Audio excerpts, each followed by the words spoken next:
Hi everyone, and welcome to today's broadcast. This project is being brought to you by the Clean Energy States Alliance, and this is the first of 4 webinar broadcasts in our State Leadership in Clean Energy webinar series. We have further webinars coming up later in December and January. And our topic today is economic development and job growth in Massachusetts and New Mexico. And this webinar is going to be hosted by Warren Leon, the Executive Director of the Clean Energy States Alliance. And to begin with, I would like to go over a quick housekeeping slide. There we go. So all of our participants today are in listen-only mode. You can select mic and speakers on your webinar console to avoid toll charges, or you can call in using your telephone. And we ask all of our participants today to please submit your questions at any time throughout the webinar by typing them into the question box on your webinar console and hitting send. We'll queue all of your questions up at the end and ask them as time allows. So again, type your questions in as you think of them, and we will answer them at the end. Finally, this webinar is being recorded. Slides and a recording of this webinar will be available on our website, most likely later today, on the web address you see on your screen. And with that, I would like to introduce Warren Leon, the Executive Director of the Clean Energy States Alliance. Hey, thank you, Samantha. First, let me tell people, if you're not familiar with CESA, the Clean Energy States Alliance is a national nonprofit organization that works to implement smart clean energy policies and programs, primarily at the state level. And at the core of our organization is a national network of public agencies that are individually and collectively working to advance clean energy. If you could go to the next slide. The 2 programs we're going to hear about today are winners of the State Leadership in Clean Energy Awards. Now, this awards program recognizes state and municipal programs and projects that demonstrate leadership, effectiveness, and innovation in advancing renewable energy and other clean energy technologies. The winners were selected by a panel of distinguished judges. They selected 8 winning entries this time around. If you want to see more information about the entries, get a publication that describes all 8 of these winning projects, and learn about other webinars that we'll be doing in this series, you can go to our website. You'll be able to find it from the home page at www.cesa.org. If we could go to the next slide. So today's guest speakers are going to focus on these 2 quite different projects, one in Massachusetts, the second one in New Mexico. I think you'll agree with me at the end that these are both very interesting and influential projects. I'm going to introduce the speakers for the Massachusetts program first, then they're going to speak, then I will introduce the speaker for the New Mexico program, and she will speak, and then we'll have time for questions, but you can type in your questions at any point. So our 2 speakers from Massachusetts, the first one is Tamika Jacques, who serves as Director for Workforce Development Programs at the Massachusetts Clean Energy Center. She oversees all aspects of the agency's workforce development programs, including the internship program. Prior to joining Mass CEC, she was Executive Director for the Massachusetts Workforce Investment Board, and in that role, she oversaw job training programs for the state. She developed and published policy reports around the governor's workforce development priorities, and she led and established collaborations with state, business, and local partners in the workforce development system. Now, Tamika is going to be joined by Andrew Chabot, who is Program Manager for Workforce Development at the Massachusetts Clean Energy Center. He oversees programs designed to train the next generation of clean energy workers. Prior to joining Mass CEC, he was a consultant for a New York City-based startup specializing in developing solar energy and energy efficiency evaluation software as well as deploying renewable energy projects across the country. So both Tamika and Andrew are going to talk about the Massachusetts Clean Energy Center's internship program. So let's turn it over to them. Thank you. Thank you, Warren, for that great introduction. I will be doing the first 5 slides, and then Andrew will take over. And as Warren said, we are open for questions on this webinar, or you can always give us a call or shoot us an email, and that information is at the end of these slides. So I just want to start off by saying thank you to CESA for allowing us to do it. Thank you for the award. The Massachusetts Clean Energy Internship Program, or should I say the Massachusetts Clean Energy Center, was formed back in 2008 under our outgoing governor, Governor Patrick. And if you can show the next slide, you will see what our mission is. And the first slide goes towards my division, which is create jobs and long-term economic growth for the state of Massachusetts. Andrew and I, we make sure that there is talent for the employers to have, and we train clean energy workers so that the businesses are able to tap into our high talent in Massachusetts. And the second thing is to accelerate clean energy technologies, and we do this by providing funding to companies and projects in Massachusetts. And if you Google us, you will find one of our recent projects is building a New Bedford Commerce Terminal that's going to support offshore wind. And we also want to make sure that our marketplace is ready for innovation. And we also support municipal clean energy projects. And the last thing that our agency does is we invest in residential and commercial renewable energy installations. So we are about 60 employees at the Massachusetts Clean Energy Center. If you're ever in Boston, we encourage you to come visit us. And we also have a wind test blade facility that you are also more than welcome to visit. So we definitely would welcome you to Boston. A little bit about our, next slide please, about our industry in Massachusetts.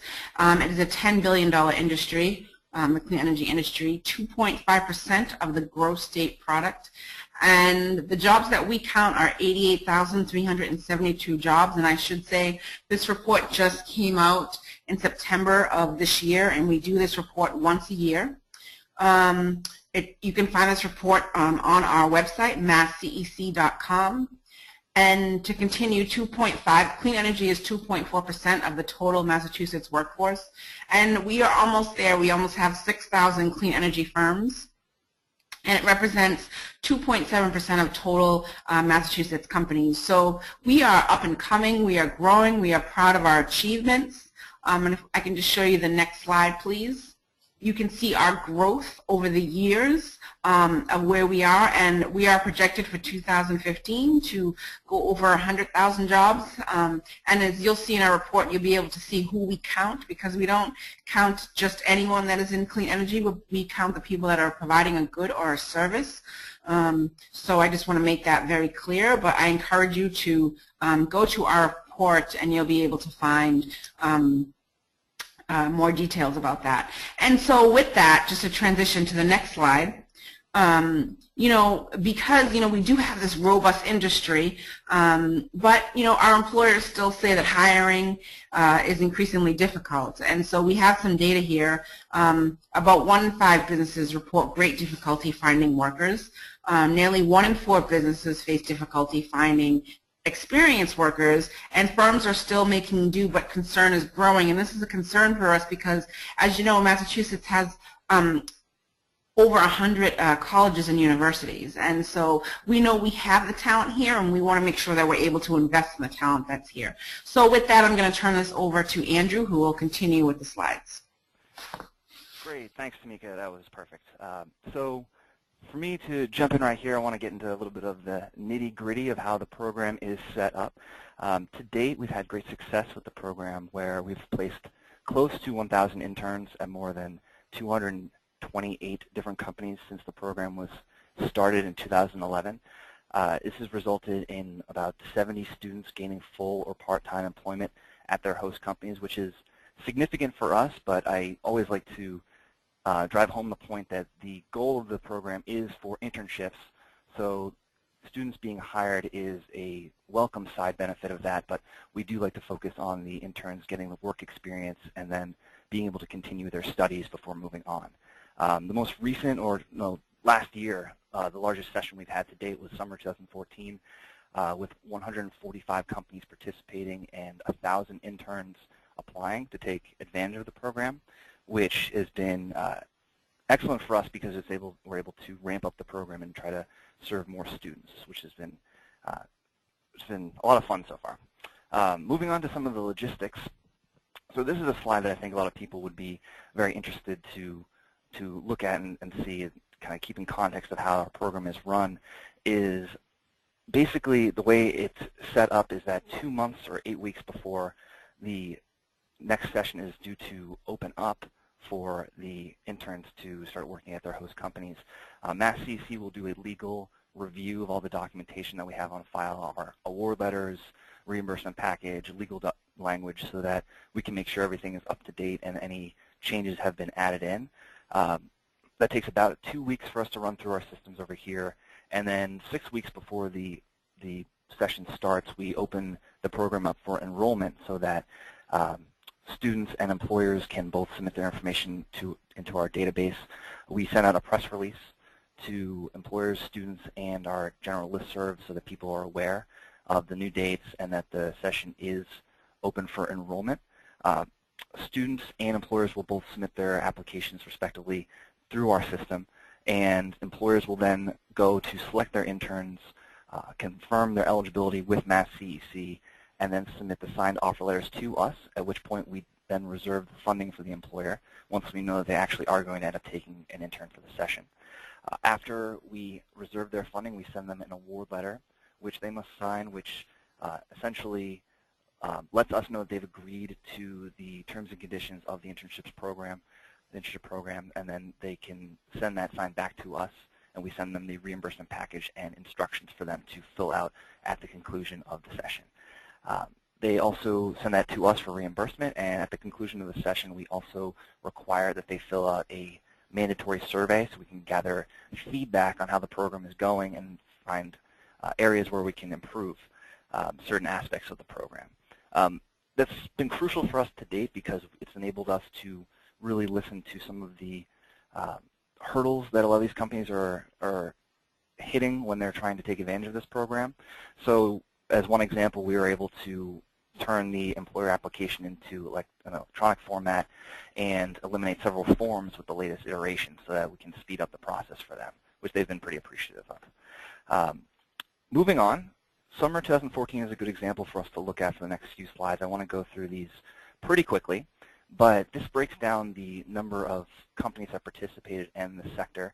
I like this slide a lot because it shows that the internship program is essentially technology agnostic, where we can take any clean energy company as defined by our founding legislation to participate in the program, with energy efficiency and solar being the two main ones, followed by support services, which is something we would expect to see based on the climate here in Massachusetts and the clean energy companies that exist here.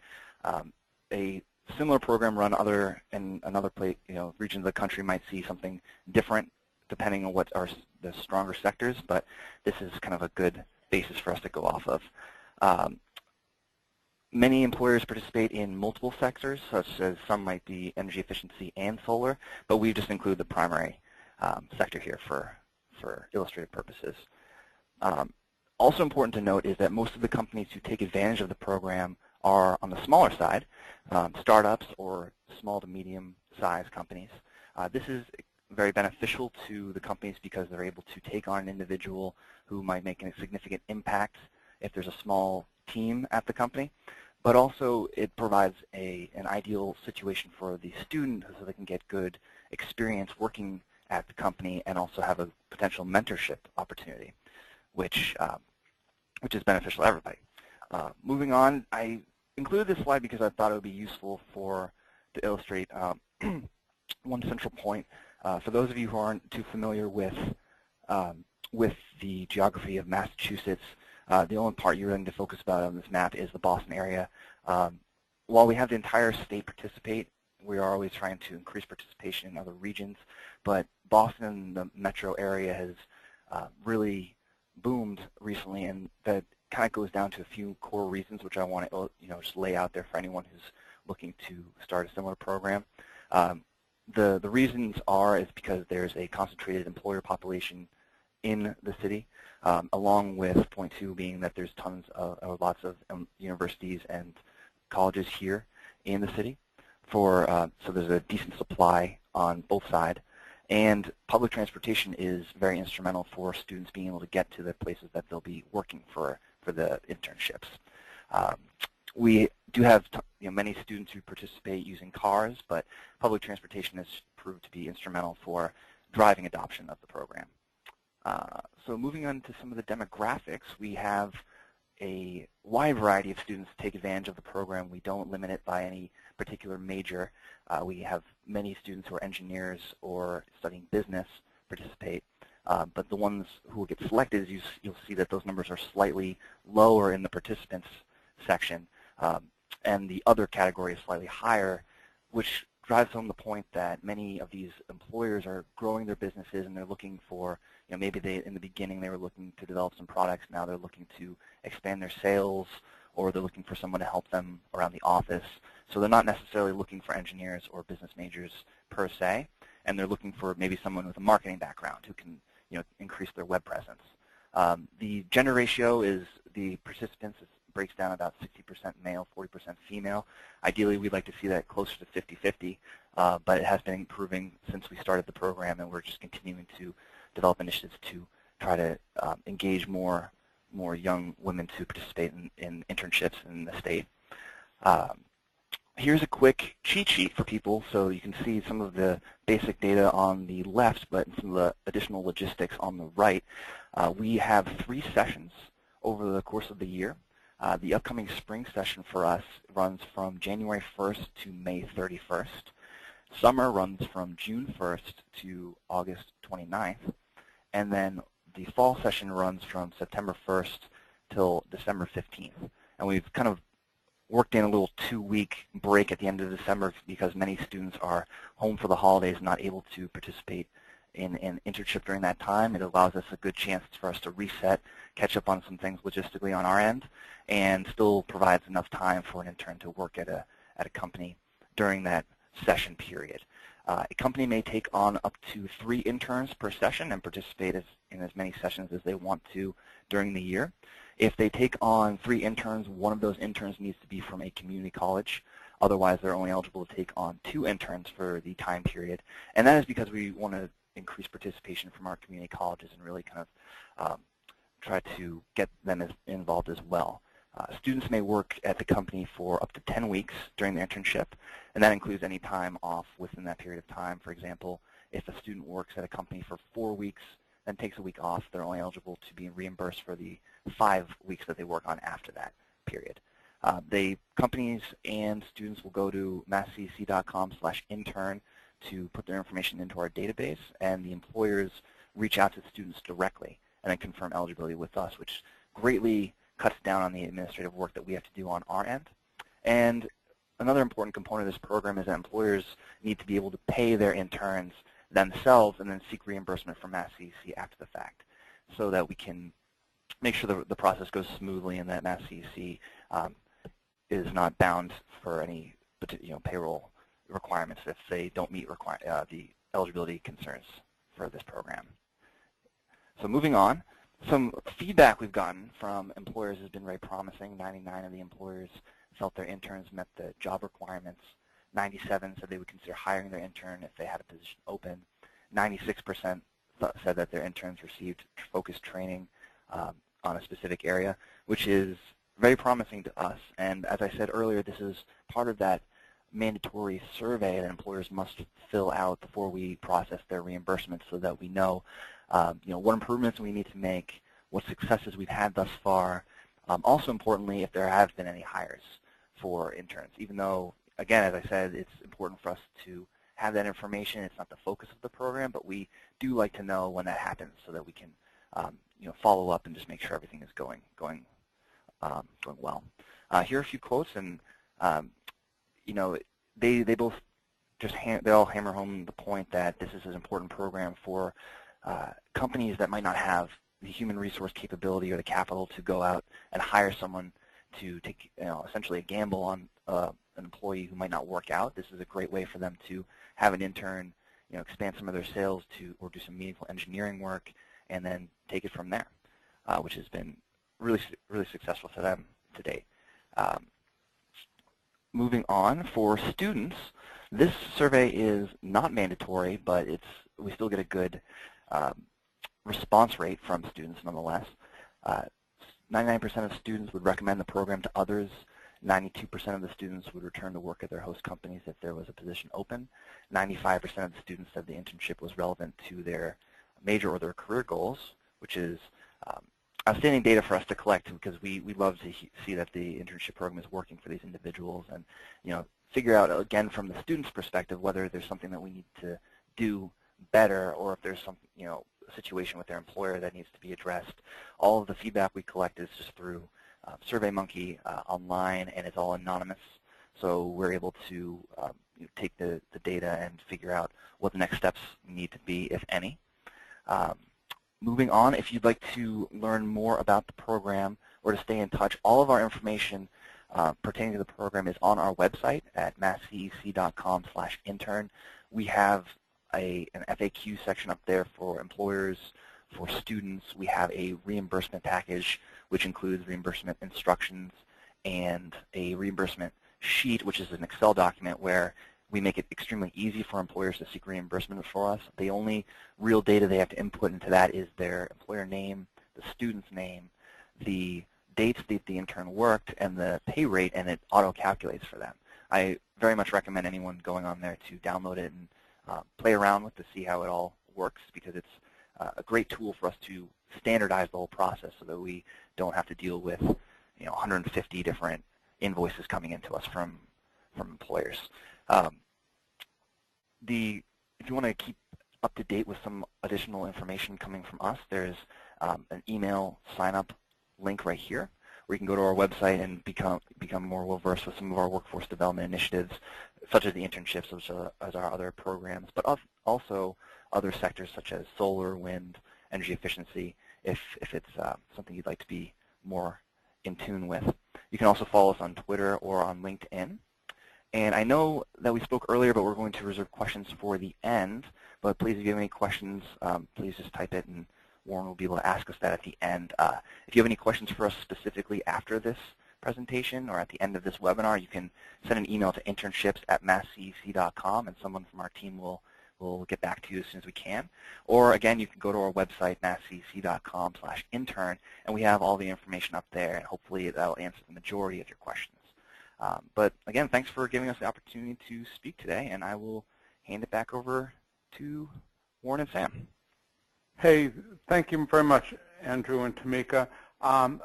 As you indicated, I'm going to hold most of the questions, and I have gotten a bunch of them in, but there's one I want to ask you, Andrew, right now, just for clarification.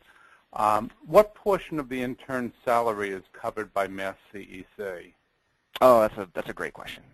So we reimburse here at Mass CEC. The employer must pay the intern at least $10 an hour for their time at the host employer, but we reimburse up to $12.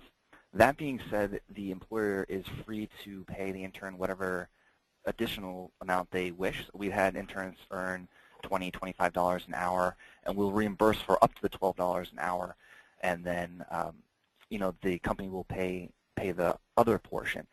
They also, they can't pay lower than $10 an hour, and that's something. All this is put in the language that we communicate to the employer, so they're aware of that going in, so that there's no potential issues further down the line. One quick point I want to note that I forgot to mention is that we require that all interns be paid as W-2 employees, and all the taxes that apply for that designation. 1099s are not eligible to be reimbursed under this program, and we also communicate that to them, to the employers, so they have to pay any federal state taxes they would for an employee for this period of time. But we do reimburse for most of the taxes that they would pay, such as Social Security, Medicare, and unemployment. Hey, great. Thank you very much. Well, I do think the Massachusetts Internship Program is really quite impressive and interesting one. I hope that in future years more states will do programs similar to it. It doesn't have to be on as massive a scale as in Massachusetts. Even a small internship program of, say, 5 or 10 interns a year could work. But now we're going to hear about a very different but also quite interesting, and in this case far-reaching program from New Mexico. And we're going to hear from Erica Velarde, who's a mechanical engineer and program manager for New Mexico's Energy Conservation and Management Division. The division is also known as the state's Energy Office. Erica provides technical assistance, project review, and management of clean energy projects. And she's going to be talking about New Mexico's Renewable Energy Tax Credit Program. So if we can get those slides up, that would be great. You're on, Erica. Good morning. Thank you, CESA, again for recognizing our program. The New Mexico Renewable Energy Production Tax Credit was passed in 2003 and updated in 2007 to include solar. And in 2014, New Mexico's total renewable energy generation capacity hit 1 million kilowatts. This huge milestone for renewable energy in New Mexico would have not been realized so rapidly without the Renewable Energy Production Tax Credit that supports utility-scale wind, biomass, and solar projects. The tax credit allows for 2 million megawatt hours a year for wind and 500,000 megawatt hours total for solar. ECMD's mission, as it will come up slowly, apologize. Our programs are implemented through the combination of system certifications, clean energy projects, and public outreach. We are a small office with only about a dozen employees. This is a map of our current projects on the Renewable Energy Production Tax Credit within New Mexico. The Renewable Energy Production Tax Credit, as we call the REPTC, provides a tax credit against the corporate income tax of 1 cent per kilowatt for companies that generate electricity from wind or biomass. Companies that generate electricity from solar energy receive a tax incentive that varies from 1.5 cents to 4 cents per kilowatt hour. For wind and biomass, the credit is applicable only to the first 400,000 megawatt hours of electricity in each of 10 consecutive taxable years. However, for solar, the credit is applicable only to the first 200,000 megawatt hours of electricity in each taxable year. And in order to qualify, an energy generator must have a capacity of at least 1 megawatt and be producing before January of 2018. So at first glance, this slide may seem a bit overwhelming. However, this is our certification process. Originally, it was a very simple process as indicated at the top by the black arrow. But due to the overwhelming interest in the REPTC program, there is now a wait list, and therefore the process has become quite a bit more complicated. Our wind queue is displayed. And if you can see on the post eligible, there's New Mexico Wind Energy Center. This is the first project to graduate from the REPTC program. It currently remains in production and has land leases with the New Mexico State Land Office until the year 2038. This will result in $67,425,543 in direct revenue to the state. That's just for that one project alone. As you can see, we have several other that are certified and currently receiving production tax credit, and then there are also a few on the waiting list as well. On our solar queue, it's the waiting list and the queue is much longer than the wind. However, the solar projects much more are operating, and right now I am currently reviewing 5 additional projects that are not on the wait list, and that will be over 674,000 megawatts of electricity generation per year on just the 5 that I am currently reviewing. Our wind maps are an amazing thing and have set us apart, I believe, as far as the production tax credit. The Energy Conservation and Management Division first led a very important effort by developing these investment-grade wind maps for the state.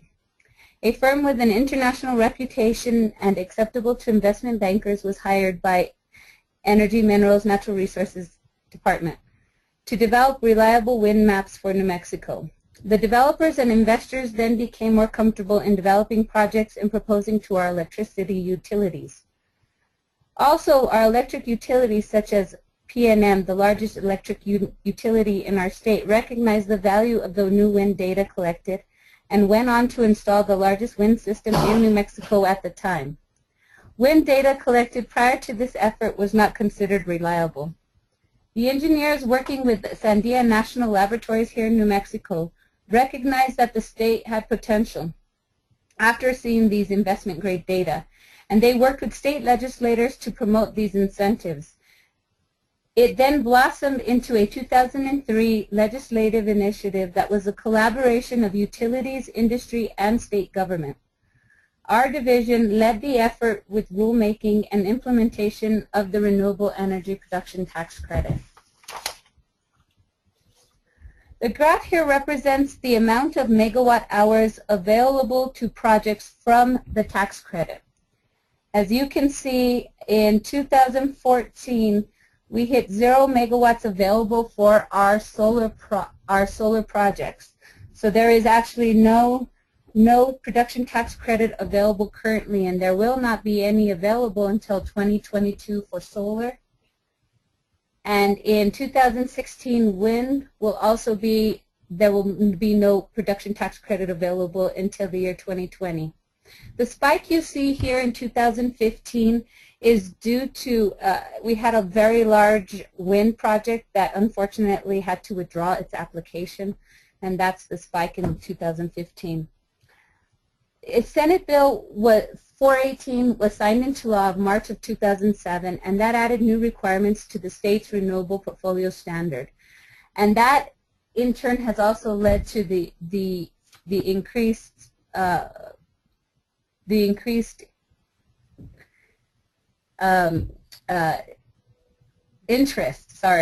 for the REPTC to both utilities and for rural electric co-ops. So currently on our wind queue, there are 15 projects. 1 is post-eligible, as I spoke of before, the New Mexico Wind Energy Center. 9 are currently certified and collecting production tax credit. We have 1 project, Anderson Wind, which will be energizing this week with 15 megawatts. And then that will remain 4 on our waiting list. For solar, we have currently 33 projects on our queue. 18 are certified and collecting production tax credit. 25 are operating, and 15 are on the waiting list. So, next slides. On the next slide, this is, this is the 2014 data from our New Mexico State Land Office. Our state land office leases land to a lot of these projects. As you can see here from their data, they currently have 5 solar projects and 5 wind projects on state land with over 170,000 acres, 133 million in direct revenue to the state, and over 250 million in economic development just from these 10 projects. The State Land Office also has revenue projections for the next 50 years. And if everything goes well, they are estimating $574 million in projected revenue directly to the state off these renewable energy land leases.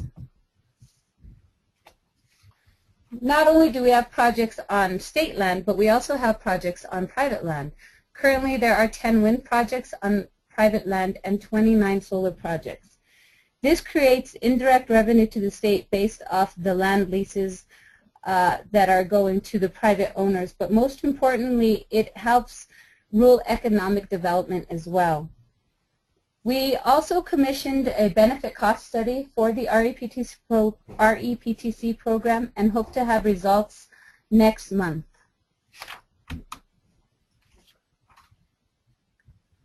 So not only are we creating jobs and economic development because of the projects, but we also have companies who are settling in New Mexico to manufacture solar equipment. So this is amazing that we have a project, MCOR, that has its corporate headquarters here in New Mexico, and they also are manufacturing. They are on our solar queue with 2 megawatts of production that will then be used to power their manufacturing facility. These 3 companies alone have created over 800 jobs for New Mexico.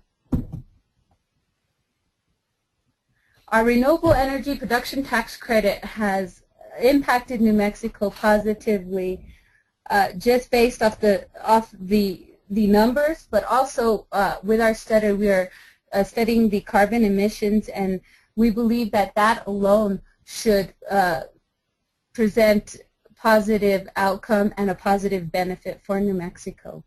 If you have any other questions, please, there's my email address. You're welcome to email me any questions regarding this project and this program. And there's our website as well, cleanenergy.org, for any other information on any other projects. Thank you again. Hey, thanks very much, Erica. So if folks on the call have questions, please type them in.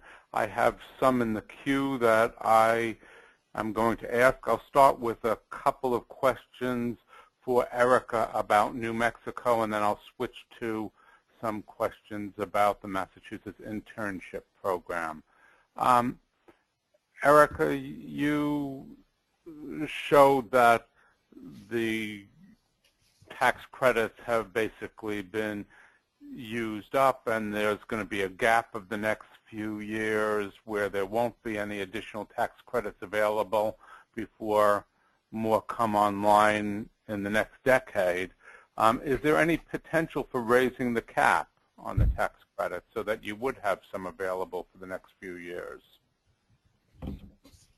They're currently in our New Mexico legislature reviewing that, and they've seen that is a potential future industry is looking to increase the cap because obviously that it is an issue for them, and so we are hopeful, and we are thinking that we will probably see an increase or at least an attempt to increase the cap in this next legislative session. Good.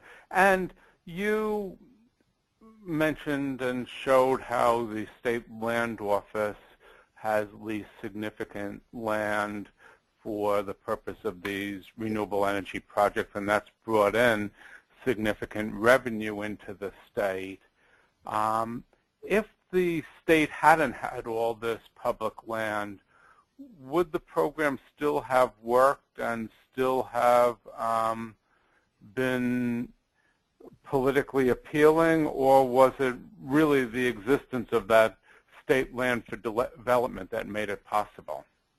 It really is. The state land office was critical in implementing this program, and they were critical in supporting it as well. So without them and without the state land, I think it wouldn't have been as favorable. Okay. Thank you. Well, let me ask some questions for Massachusetts now. And this is a series of related questions from someone. Do the Massachusetts interns have to be currently enrolled in a college or university? If so, does the college or university have to be based in Massachusetts? Can an intern be a recent graduate who is having trouble finding a job, or someone who's taking a year off from school? Great. That is a very good question, and I'm kind of shocked I didn't mention that on the presentation. The answer is yes, an intern is eligible if they are either attending a Massachusetts-based school or attending an out-of-state school and are a Massachusetts resident, or if they've graduated within the last year. So what they do when they go into our database, they submit their resume, their transcript, official or unofficial, and just fill out a form. And the employer will see the resume for, locating interns that they feel like would be a good fit for their company. And the transcripts they do not see, that is purely for Mass CEC internal purposes, so we can go and confirm that the person is in fact enrolled or recently graduated. Good. And you had mentioned that you're now making a push to get more community college students in internships.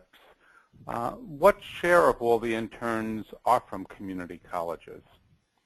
So I believe the total applicants, it averages about to be 10% or so around that of applicants, maybe a little less than that. For the participants, I think it's lower than that, but the benefit of having that third extra intern is improving adoption rates. So it is still low, but it's something that we're working on, and a few of the ways we go about doing that is just improving communication with community colleges, getting out there and speaking with them and letting them know about the program, and also just letting employers know about the opportunity to take on an additional individual. It's been something that we're just actively trying to improve with each session as we progress. Okay, good. And here's a question, I suspect, for Tamika about Massachusetts clean energy job study that you may not have the answer to. I don't have the answer to myself, but maybe someone else on the call does if you don't. But here's the question. As we celebrate clean energy job creation, other energy incumbents lament job losses in the traditional energy sectors. Have you done any net job creation loss analysis over either the near term or the long term? I've heard arguments that clean energy is more job intensive than spending on fossil fuel energy, especially when we import many of those fuels into the state. But has anyone done the analysis to demonstrate that Massachusetts' addition of all those clean energy jobs isn't just coming at the expense of fossil fuel jobs? So I would not know that. We actually hired an outside contractor. I don't think we've looked at that. The only thing of loss that we've looked at in Massachusetts is a few years ago, and I think it's down now, when a lot of the mom and pops were starting up in clean energy. They were doing great, but then we had a lot of bigger companies that were buying the mom and pops, and so we had a few losses because of that. But that's the only thing that we've really looked at as far as loss, and that's a great, we could definitely bring that to our outside vendor who does our report. I mean, I suspect in Massachusetts' case, where your job growth has been so dramatic, it's clear that the increase in the number of jobs significantly exceeds the number of jobs that have been lost, but there presumably are at least some jobs that have been lost somewhere, even if it's a relatively small number. And I don't know whether that sort of study has been done elsewhere, but maybe someone else knows. Well, in any case, let me turn to Erica with a couple of things. One is if we could, somebody asked if you could put the slide back on that shows all the wind projects for folks to see that.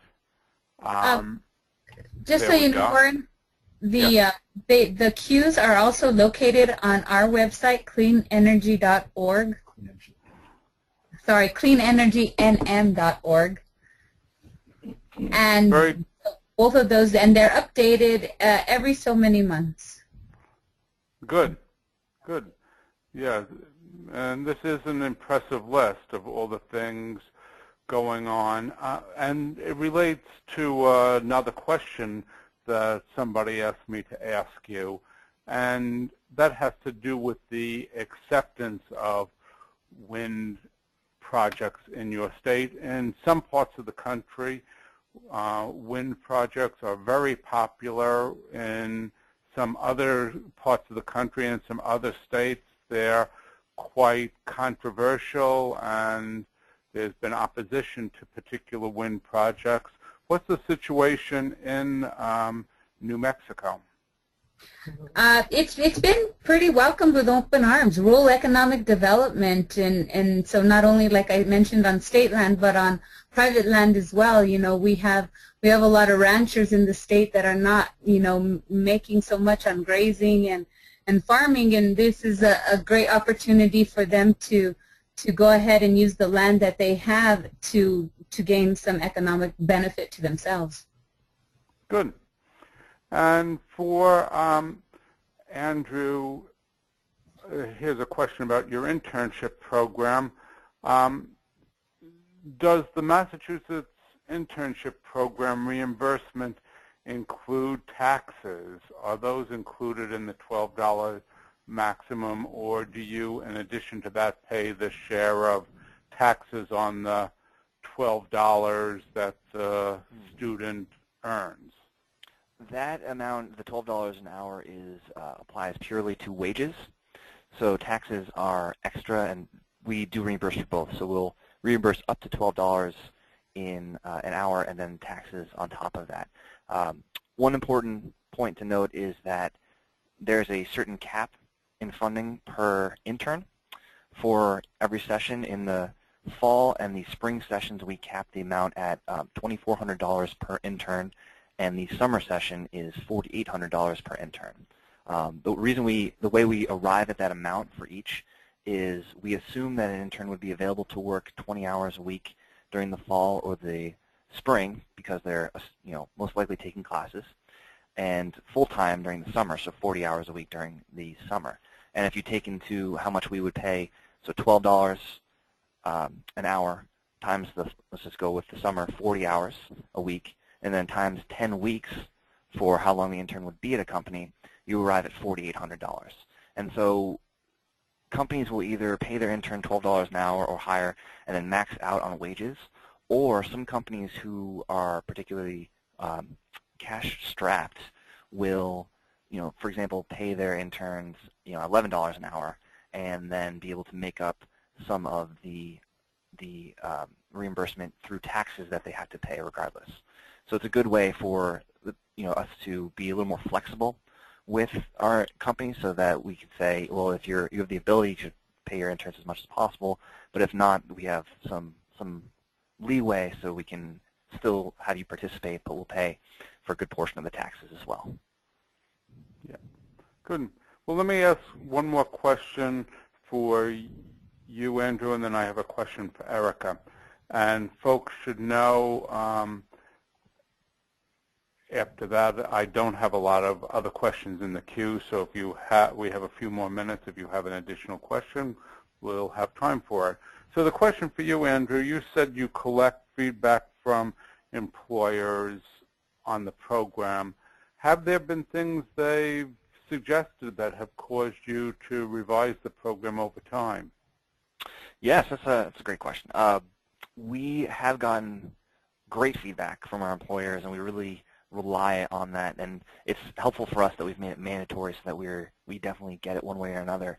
Some feedback that we've received most recently over the last year has been that we also, in addition to having a hard copy of the employer application form, which we've now made electronic based on feedback, we used to have several forms in addition to that. I think there were 3 of them. One was a cover sheet, one was an eligibility form for checking on interns, and one was, I think, a form that you had to include with your offer letters when you're sending them to us. So right off the bat, we were able to eliminate the cover sheet because we didn't really need it if we had the reimbursement package with the Excel document totaling up the total amount they were requesting. We did not need to have the eligibility check form anymore because they would just be sending it to us in an email anyways. So we said, well, why do they need to fill out a form if they're just going to be sending us an email? Why can't they just include it in the email, which saved them some time and paperwork. And the other form for cover letters is the same situation. If they're going to be sending us cover letters or the offer letters, offer letters, then it's going to be an email regardless, so why would we need a form for that? So we were able to eliminate extra paperwork, and we checked with our legal team, which is, the first part of the process is we get the feedback from previous sessions, and then at the beginning, before we start ramping up for the next session, we touch base with our legal team, bring feedback to them and say, well, we'd like to do these changes. Is this possible? Are there any legal concerns we should be aware of? And any reasons we shouldn't do this? Which has happened in the past, which we, luckily they warn us and let us know that, oh, well, we actually can't do that because that could get us sued. So we avoid that, and we are able to pursue a, a program that's more lean and mean and be able to, streamline as much as possible for the employers and students alike. And one thing I just want to mention, Andrew, if I could, is one thing, because we get such a large number of students, we got 1,000 students to apply, a lot of the employers want to meet these, they would rather just meet them. So next session, we're going to do a clean energy symposium, like a one-day event where the students be able to get to know about clean energy, learn the different sectors, and then at the end, we're going to have an internship career fair where we'll invite our employers out to be able to interview their students in February and then select their students that day so that they can be ready for summer 2015. So that's something new that we're going to try. We'll see if it works, because a lot of our employers just think looking through 1,000 resumes, even though they're allowed to separate it out, is overwhelming. Yeah, good. And Erica, a question for you is, it looks as though the energy generator must have 1 megawatt installed to be eligible for the tax credit. Why was the program set up for that sort of larger project, and does New Mexico offer any help for smaller installations? We initially, it was at 10 megawatts, and it was then lowered to the 1 megawatt to sort of make it more available to other investors. These smaller ones, anything under 1 megawatt, we do have a residential solar program. However, anything else that doesn't happen to be residential, we don't have a program within our office for. Okay. And also, Erica, as far as I know, the New Mexico program is quite unique and it's quite innovative. Have any other states ever contacted you to say they're thinking of setting up something similar? No, not that I'm aware of. No other states have contacted us or asked us for any input or write out. Maybe they've taken a look at our program perhaps from our website, but nothing directly to us. Well, in any case, both of these programs, both the New Mexico tax credit program and the Massachusetts internship program, really are quite admirable and deserving of recognition. The staff of the Clean Energy States Alliance has no role to play in selecting which projects and programs win awards, but we were very pleased when our independent judges selected both of these programs for awards this year. I want to thank Erica and Tamika and Andrew for talking about them today. And this webinar will be posted up on our website if you want to go back and listen to it again or tell others about it. And I'd encourage you to sign up for the websites for the next 3 webinars we're going to do for winners of the State Leadership in Clean Energy Awards. Thank you all very much for attending today. Goodbye now.